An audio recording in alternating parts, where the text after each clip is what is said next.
Hello, SMS Guys Reads. Mr. H here with a little bit of an update and reminder of some of the things that we're working on here in Guys Read that you need to remember to try to do. So the first thing we're going to remind you of is the fact that you should find, as best you can, library, media center, Amazon, wherever, a copy of Quidditch Through the Ages through Kenilworthy Wisp.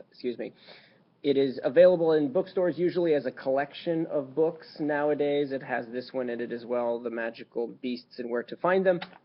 But we're only focusing on the Quidditch book with the idea that we read this book and better understand how to play the game of Quidditch. We'll be doing some reading in our meeting, starting our next meeting, which will be on the 12th of February. Chapter 6, which is Changes in Quidditch Through the 14th Century, which has us learning a little bit about the pitch and the different balls that are used in the game and the different positions that are played in the game and all the different ways that it is actually played in the Harry Potter world. And as we have a good understanding of how the game of Quidditch works in the Harry Potter world, we're going to start to do a little bit of research and do a little bit of reading and doing a little bit of exploration of the world of Muggle Quidditch, so that we can better understand how the game of Muggle Quidditch is played, so that we can start to play a few rounds of Muggle Quidditch. So that's what's coming up in the next little while. Now, while we're reading Quidditch Through the Ages and the rules of Muggle Quidditch so that we can prepare a game of Muggle Quidditch before the end of school, we also want to be kind of immersing ourselves in the world of Harry Potter. And so in order to do that, you have three real choices you could be working on as we're doing these things. So these are things you do on your own. You could be reading the Harry Potter books. I highly recommend you read those if you haven't already. You can reread the Harry Potter books, which some people are working on.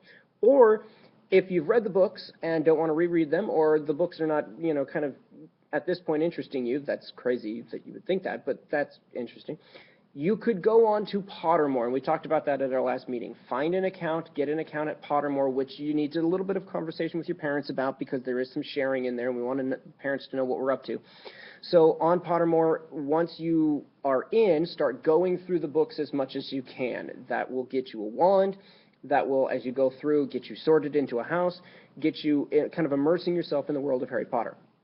Once you've gotten yourself up to as far as you can go, we then, and Guys Read, can start to share names with each other so that we can become friends with each other, and then we can start to duel and do some of the interactive things that Pottermore gives us the ability to do. So logging into Pottermore and going through as much as we can, try to get sorted, try to find a wand, try to get going on how that works, and then we can start to duel and do some of those things maybe in our meeting, which I think would be quite fun.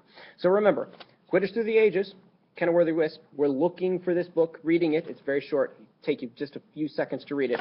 And then once we've read it, we can talk about Quidditch so we can begin to learn Muggle Quidditch and get going in that world. So that's what you're working on. Good luck.